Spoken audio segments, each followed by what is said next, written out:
Remove these 6 screws to begin the process of accessing the components and control panel.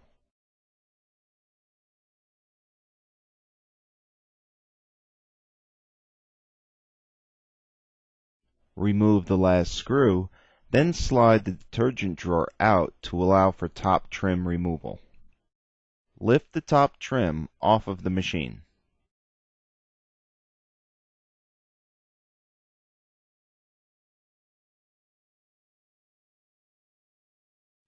Slide the top cover towards the rear of the unit, then lift it off of the washer cabinet. Remove these 4 screws, securing the control panel assembly to the frame of the machine.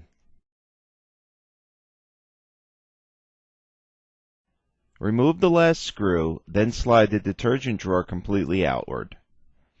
Press the lock lever down to pass the stop and remove the drawer from the machine.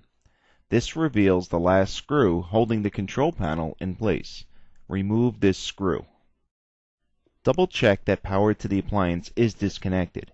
Never repair or replace any main control board while live voltage is present to the appliance.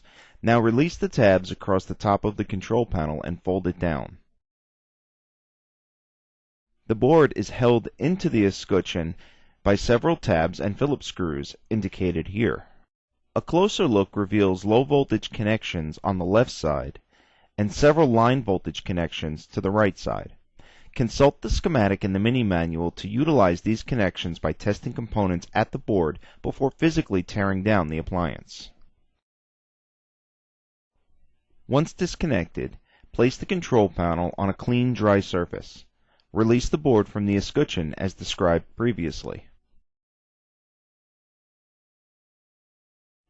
Flip the board over to inspect and service the push-button systems. Begin lifting the button systems out one by one and note each one's location.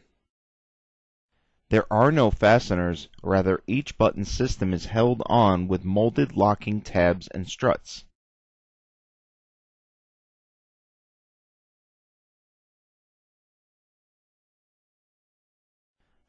Notice the thin rails with locking tabs and struts that secure each button system.